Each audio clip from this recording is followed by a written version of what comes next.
de la nación en la cual nacimos, de la tierra en la cual nacimos, Dios quiere que nosotros tengamos un sentir superior hacia la nación que Él nos da. Amén. Cuando nosotros vemos la palabra de Dios, nosotros vamos al libro de los comienzos, el libro de Génesis, capítulo 12, versículo 1 y 2. Allí está el llamamiento de Dios a Abraham. Y quiero recordarle un poco antes de llegar allí, que de alguna forma el plan de Dios fue frustrado. De alguna forma el plan de Dios fue echado a perder. Dice que Dios creó la tierra, ordenó todo lo puso hermoso, todo lo puso lindo, ¿sí? Y puso al hombre, varón y hembra los creó y los puso en un jardín, con el propósito de que lo labraran, de que lo explotaran, con el propósito de que vivieran allí, con el propósito incluso de que crecieran. Uno de los mandamientos fue: fructificaos, multiplicaos, llenad la tierra y sojuzgadla.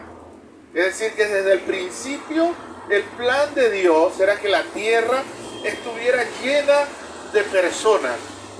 Amén. La idea de Dios no fue solamente Adán y Eva. A veces pareciera, cuando uno mira así y escucha las opiniones, pareciera que el sentir de Dios había sido egoísta y solamente giraba en torno de Adán y de Eva. Y que después lo que sucedió fue producto del pecado, de la caída de Adán y de Eva por haber participado de la lúcuma esa buenísima que se comieron. No fue lúcuma, la Biblia no dice qué fue. Es posible que haya sido mango. ¿Sí? Muy bien. Y entonces dice que Dios le dijo: fructifíquense, multiplíquense, llenen la tierra. ¿Sí? Pero, ¿qué sucedió? La Biblia dice que Dios les dio libertad de hacer todas las cosas menos una cosa. Dios le estableció un patrón del cual debían sujetarse. Le dijo: de todo lo que hay pueden participar menos de este árbol que está aquí. Del árbol del conocimiento del bien y del mal. Amén. Todo lo demás era bueno.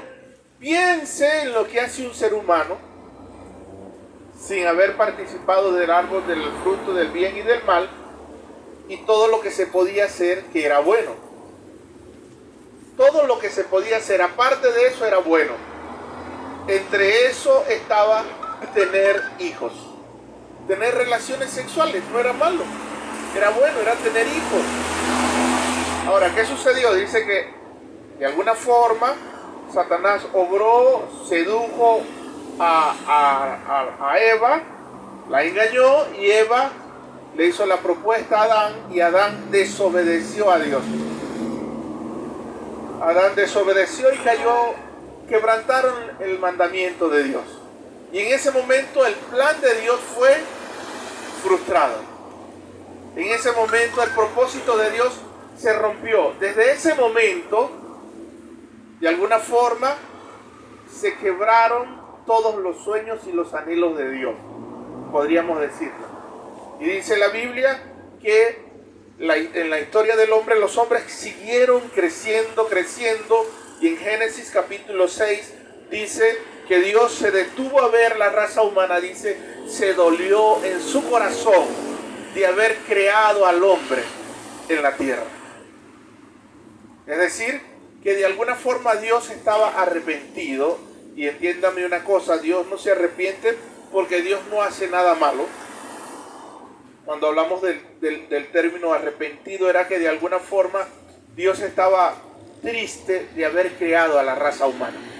Ahora dice el capítulo 12, que finales del capítulo 11, dice que Dios, andando en el andar de los hombres, vio a un hombre que le agradó.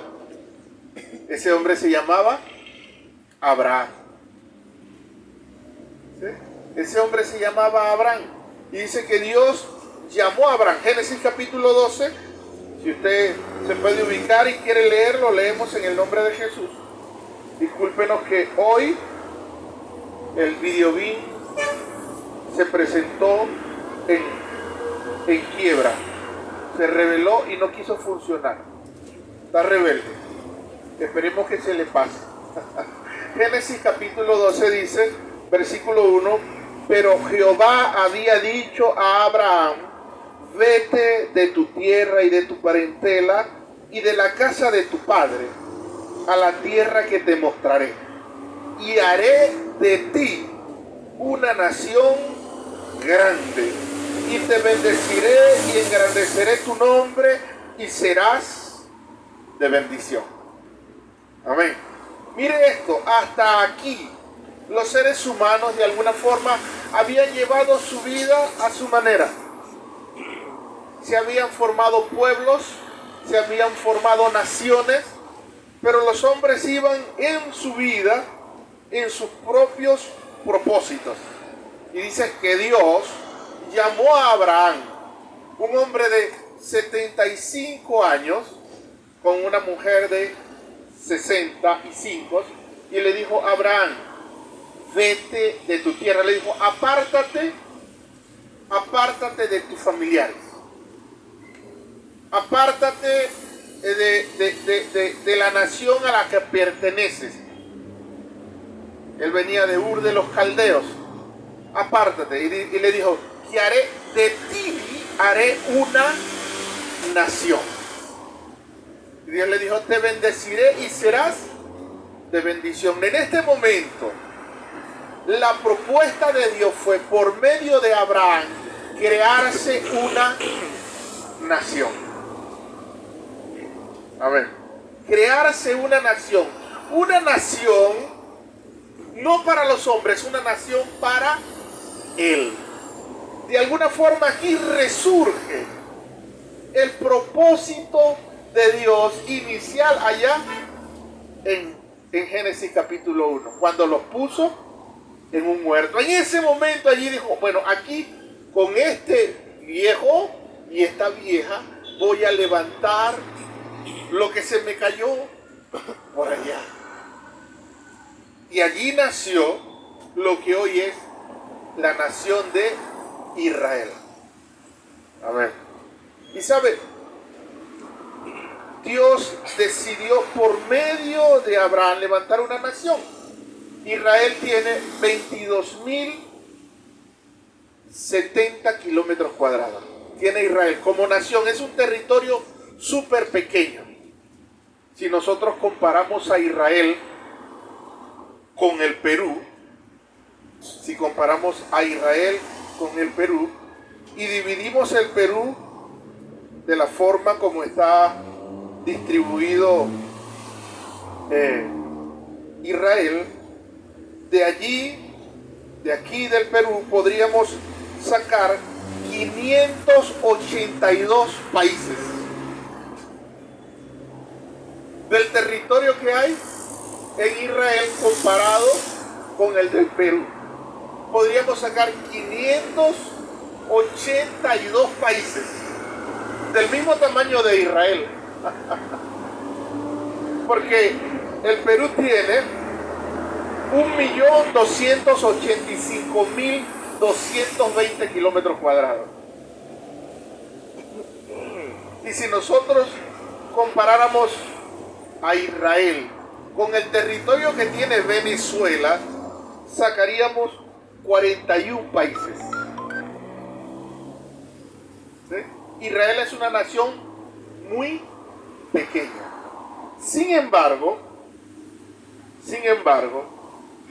Israel, esa nación pequeña que inició Dios con un anciano y una anciana, ha influido a nivel mundial. Todos los sistemas sociales y políticos a nivel mundial tienen sus orígenes del pueblo de Israel. Todos los sistemas educativos, la educación, la salud, la justicia, el modelo que nosotros conocemos como democracia y los valores de la dignidad humana, es decir, las constituciones que existen en las naciones, tuvieron su origen allá en ese pequeño terreno que queda allá en el Medio Oriente. Mire cómo de alguna forma el plan original de Dios ha venido desarrollándose y llevándose a cabo para bendecir a todas las naciones del mundo. Dios le dijo a Abraham: te bendeciré y serás de bendición. Amén. Te bendeciré y serás de bendición. De hecho, si yo le menciono los nombres de algunas personas, usted podrá identificar su origen, y si no lo sabía, se lo digo. Por ejemplo, el físico matemático Albert Einstein era de origen judío. Sigmund Freud, el padre del psicoanálisis, era judío. Jonas Edward, el epidemiólogo que inventó la vacuna para la poliomielitis, era judío. Karl Marx, el padre del comunismo, era judío. ¿Qué más? Woody Allen, un cineasta de Hollywood, era judío. Harrison Ford, William Sanders, Paul Newman, Calvin Klein, ¿ha visto esa marca en ropa? Era judío. Levi Strauss, el creador de los jeans o pantalones tejanos, ¿sí?, era judío. Y Jesús de Nazaret era judío. La tierra, el mundo entero ha sido bendecido por medio de personas que salieron de lo que originalmente fue el pueblo de Dios. Y hemos estado hablando durante 7 semanas continuas acerca de las figuras que Jesús usó para referirse a la iglesia. Jesús utilizó seudónimos, le dio seudónimos especiales a aquellos que le seguían.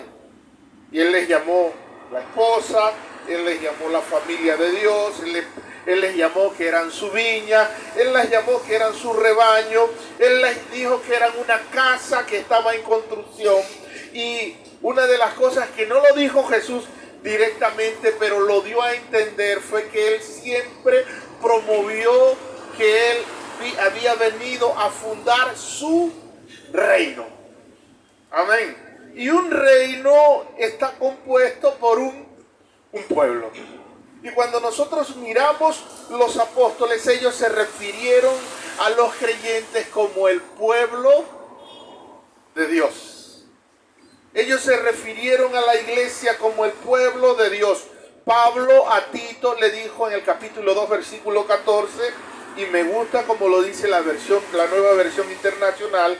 Él dijo acerca de Jesús, él dijo: Él se entregó por nosotros para rescatarnos de toda maldad y purificar para sí un pueblo elegido, dedicado a hacer el bien. Es decir, que Jesús se entregó con el propósito de rescatar para sí, para Él, un pueblo para Él, dice la versión Reina Valera, un pueblo celoso de buenas obras. Amén. Ahora, ¿qué sucedió? Sucedió que Israel de alguna forma se equivocó, porque los judíos, ellos comenzaron de alguna forma a hacer todo solo entre ellos, y el propósito de Dios era: te bendeciré y serás de bendición. Los judíos crearon un sistema que se volvió solamente céntrico en ellos, que solo giraba en ellos, que solo era para ellos. Pero Dios no los creó y no los formó y no se les reveló para que fuera solo para ellos. Dios se les reveló y se les manifestó para que fuera para el mundo entero. La frustración de Dios iba a ser redimida, iba a ser cambiada, iba a ser comprada por medio de su pueblo. Amén. Por medio de su pueblo. El apóstol Pedro en el segundo capítulo, versículo 9 dijo: mas vosotros sois un linaje escogido, real sacerdocio, nación santa, pueblo adquirido por Dios, para que anunciéis las virtudes de aquel que os llamó de las tinieblas a su luz admirable. Amén. Pablo a los Gálatas en el capítulo 6, versículo 16 dijo: y a todos los que andan conforme a esta regla, paz y misericordia sea a ellos y al Israel de Dios. Amén. La iglesia es considerada por Jesús como su pueblo. Como su pueblo. Ahora, este no es un pueblo que está determinado por el lugar donde han nacido. Este es un pueblo que está determinado por la fe que tienen. Amén. Este es un pueblo que no está determinado por el lugar que ocupan, sino por lo que creen. Amén. Porque aquellos que creemos nos hace participantes de las promesas y bendiciones del Señor. Amén. Nos hace participantes de las bendiciones del Señor, como lo dice allí Pablo a los Gálatas, a todos los que andan conforme a esta regla. ¿Cuál es nuestra regla? Nuestra regla es la fe. Todo lo que hacemos lo hacemos por fe y para fe. Y todo lo que no es de fe, dice el Señor, es pecado. Amén. Todo aquello que nosotros no hacemos producto de lo que creemos, entonces se convierte en pecado. ¿Por qué? Porque es religión. Y Dios realmente no desea que nosotros hagamos cosas a ciegas porque se dice que hay que hacerlo. Dios desea que nosotros hagamos lo que hagamos porque creemos en Él. Creemos que Dios lo quiere para nosotros. Creemos que es el propósito de Dios. Creemos que a Dios le agrada. Por eso lo hacemos. Amén. Por eso lo hacemos. Por fe y para fe. Esta nación no está determinada por gente que ha nacido en un lugar. Esta nación está constituida por gente que ha sido elegida. Amén. Gente que ha sido elegida, ¿sabe? Es maravilloso poder tener el valor de sentirse elegido. Es maravilloso poder tener el privilegio de sentirse elegido. No soy cualquier cosa, soy producto de una elección. Amén. Pedro dijo: ustedes son el pueblo escogido. Ustedes son el pueblo escogido. Ayer mientras jugábamos en el parque con los niños, allí estaban los niños, estaban allí jugando. Y sabe, hay unos niños que son más atrevidos que otros, más dinámicos, son más activos, son más libres para participar y para decir Pero hay otros niños que son medio reprimidos, que son más cohibidos, como que les resulta difícil, ¿sí? Por la forma quizás como le han criado, por su temperamento quizás. Y había un niño que estaba allí. Él estaba allí y todos estaban corriendo y jugando y todos estaban en él.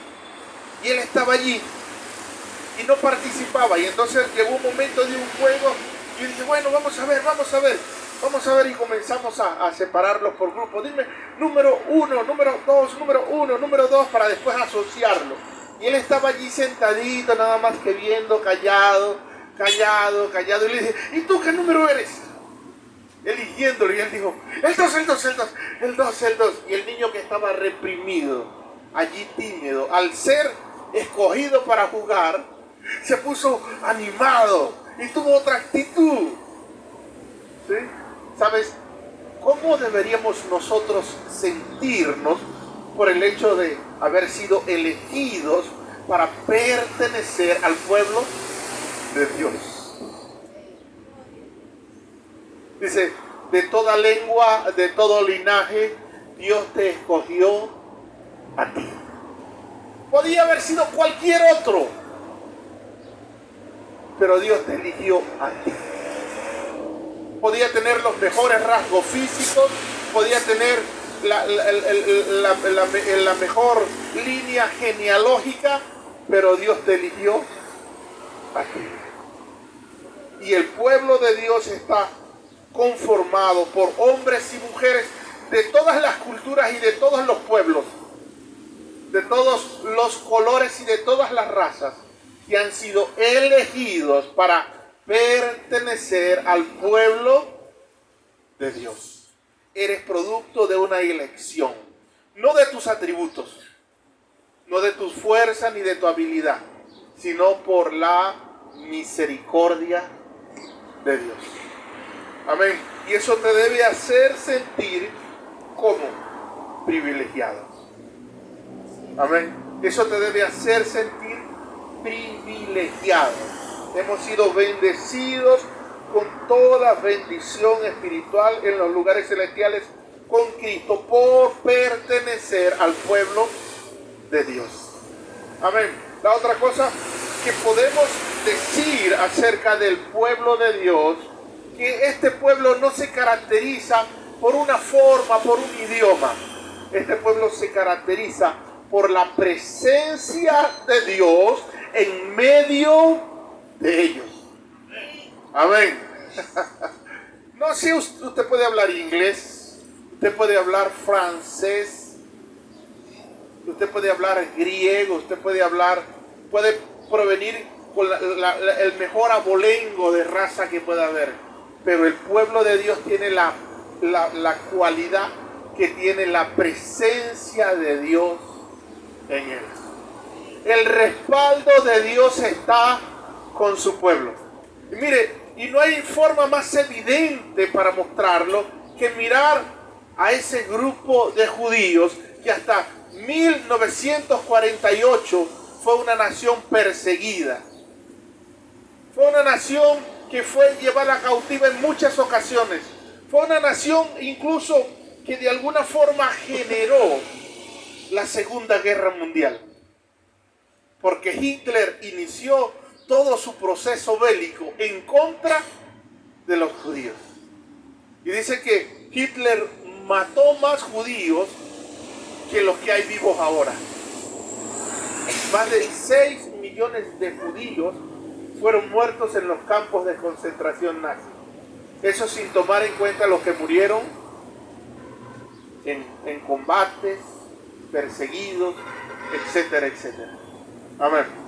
El pueblo de Dios se caracteriza por tener la presencia de Dios en medio de ellos.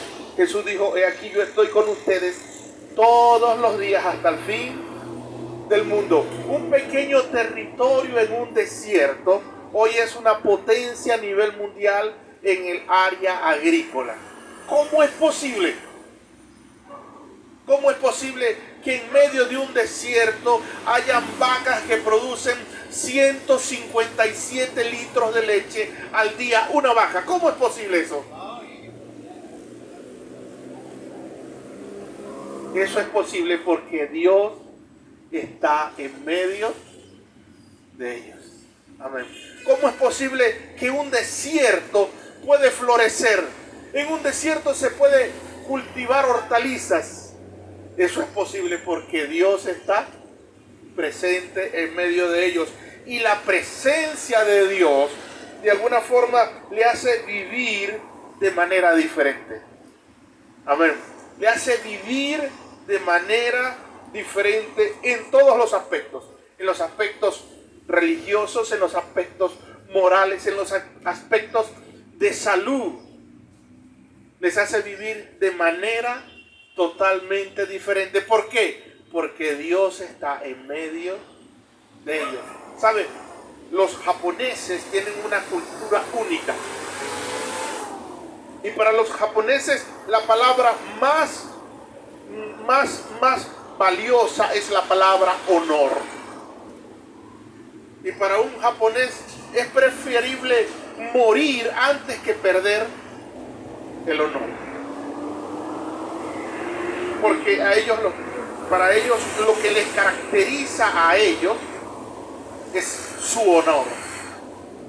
Conocí a un peruano que trabajó en Japón durante 8 años y trabajaba en una fábrica de lavadoras, y él me contó que él estaba encargado de hacer los ejes que se le ponían a las lavadoras para que batieran. En ese tiempo no habían las lavadoras estas que hay ahora que son con puros rodillos.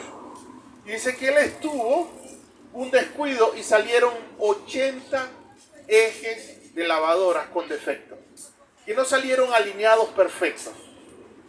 Dice que cuando el supervisor vino y lo vio, le dijo: oye, eso está mal. Era un japonés. Y él le dijo: no, pero yo lo puedo mandar en un torno a hacerle un suplemento de forma que quede derecho. Sin embargo, va a ser una soldadura, una aleación que no va a ser original del eje.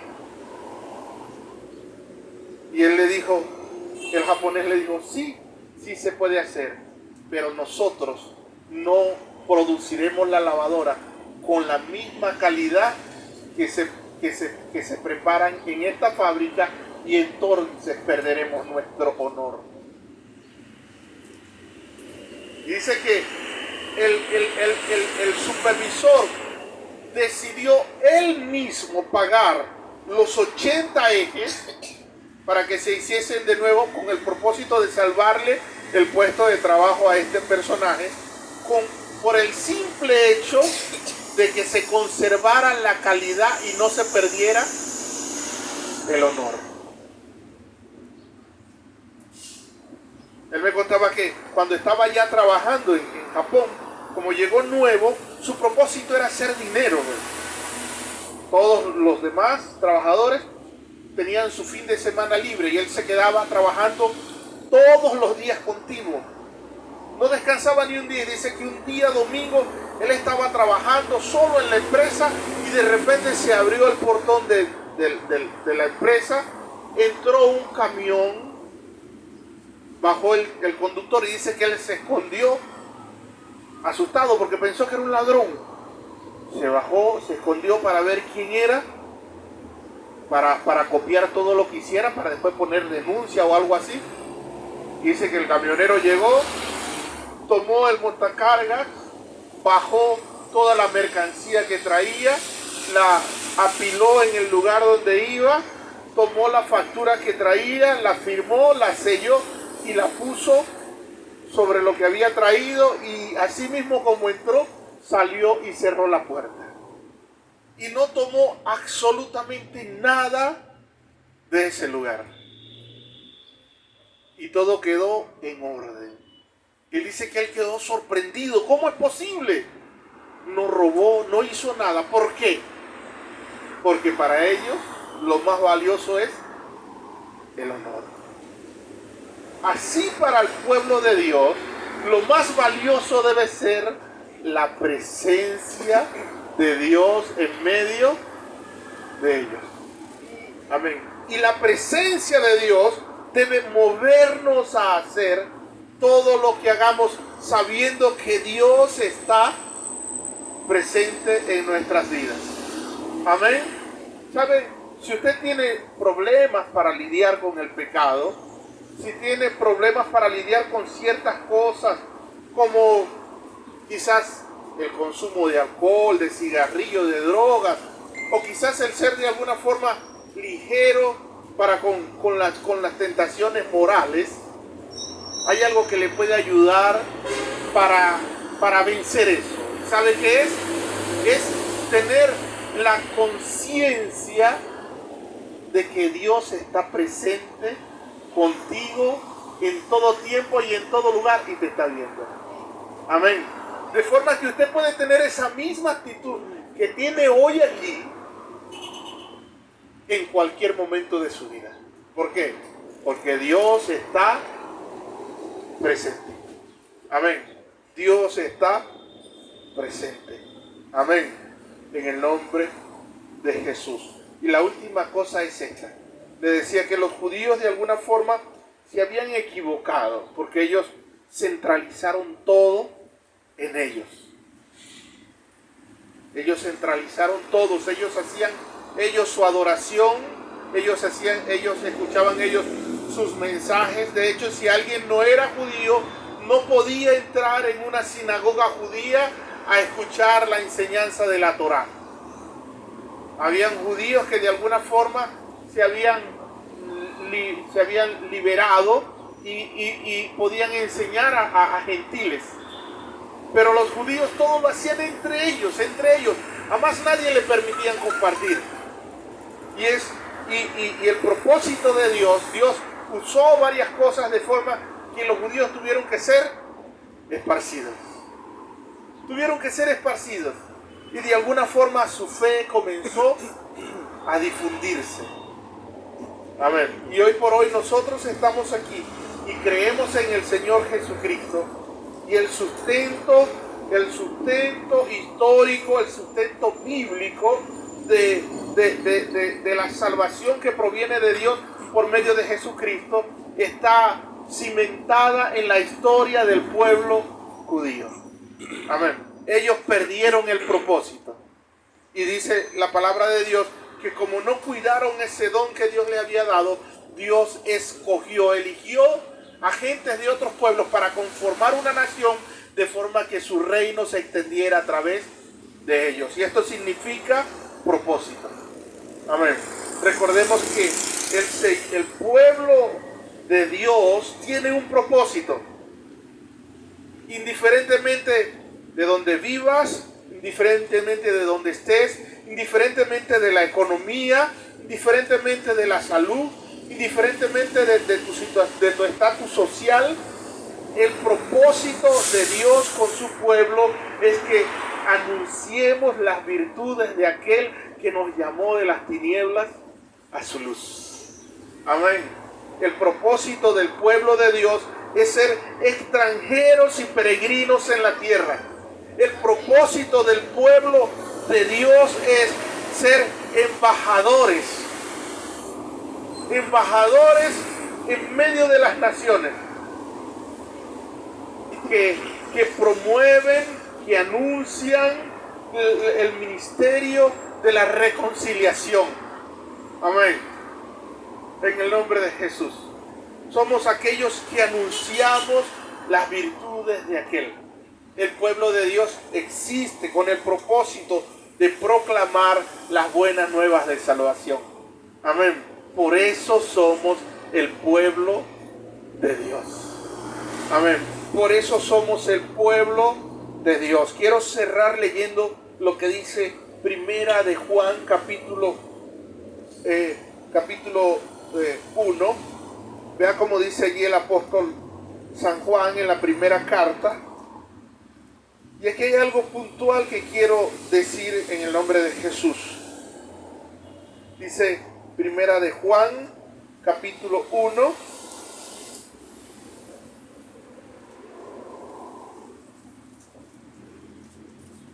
Primera de Juan, capítulo 1.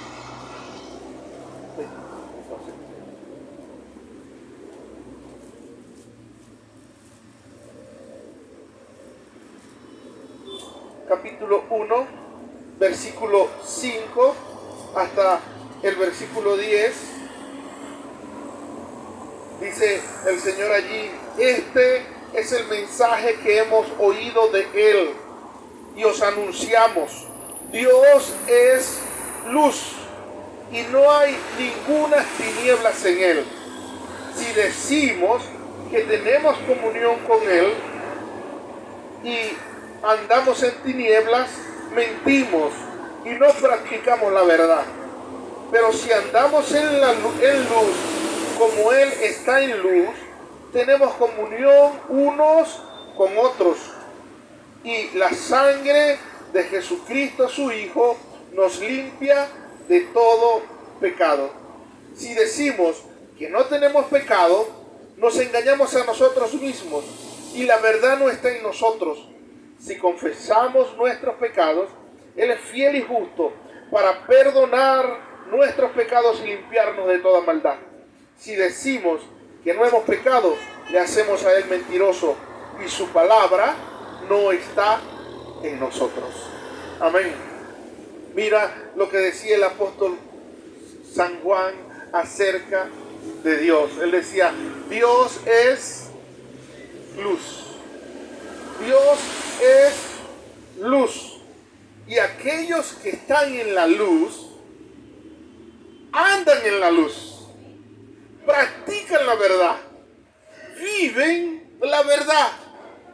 Dios es luz y en Él no hay tinieblas. Amén. En Él no hay tinieblas. Y si estás en luz, andas en luz y practicas la verdad. Y dice el versículo 7, dice, y si estamos en la luz, entonces tenemos comunión los unos con los otros. Y aquí hay una verdad. Aquel que está en luz tiene relación con otros que están en luz. Amén. Y cuando hay esa relación, hay esa comunión, Dios está entre nosotros y es fuerte.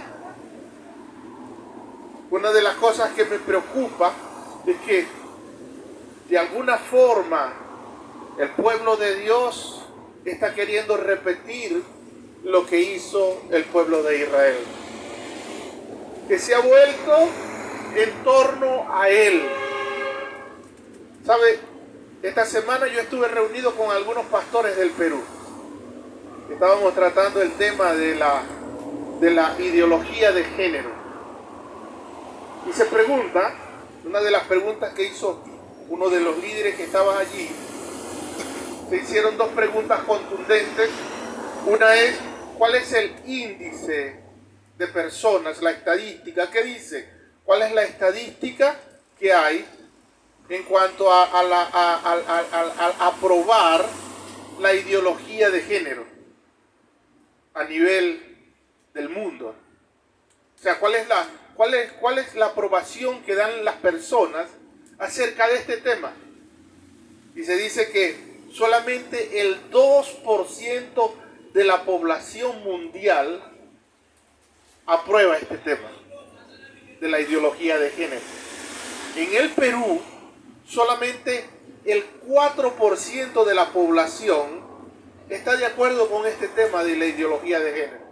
Entonces se preguntaron esto. Uno de los líderes dijo, ok, pero ¿cómo entonces si el Perú tiene solo un 7% de aprobación con respecto a este tema?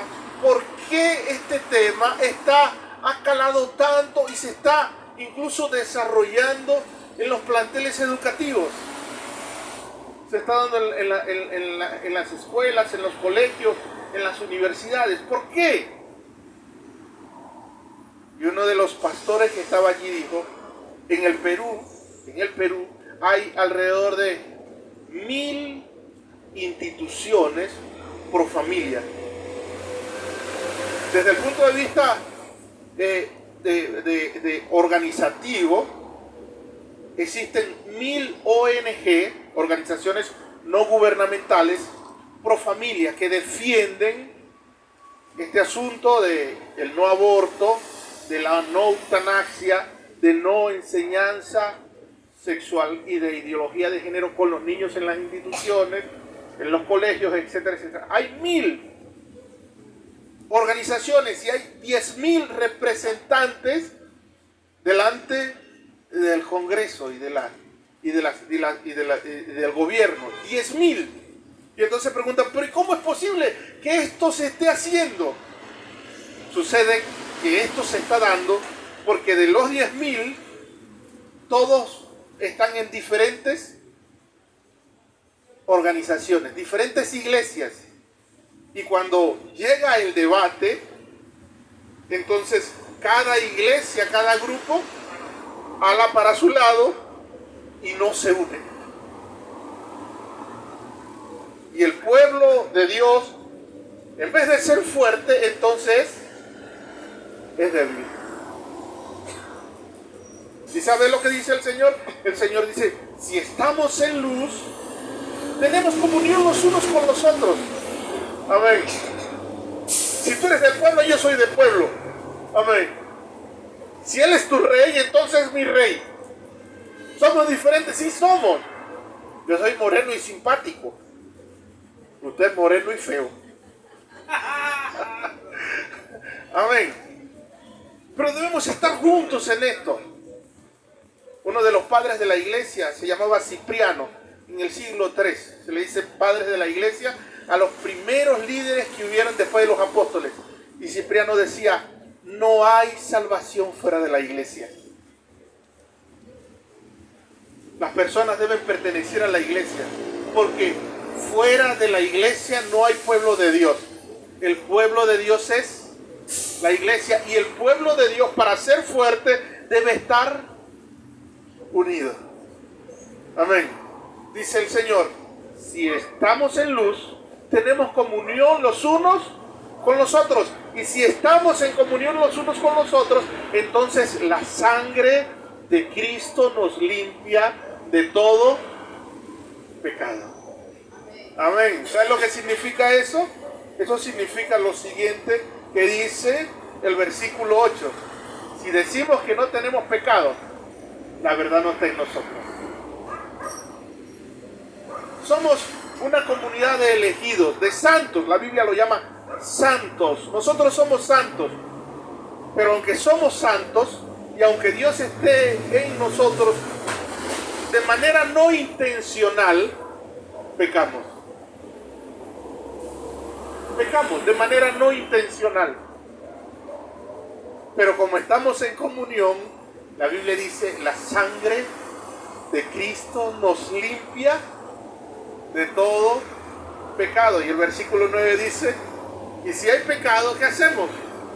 Confesamos nuestro pecado, y dice: y el Señor, que es fiel y justo, nos perdona y nos limpia de toda maldad.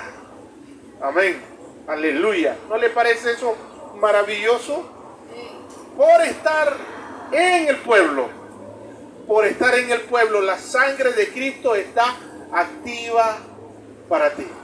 Algo que logró crear el hombre fue que tuviéramos el pensamiento individualista de que el centro de todo es el hombre.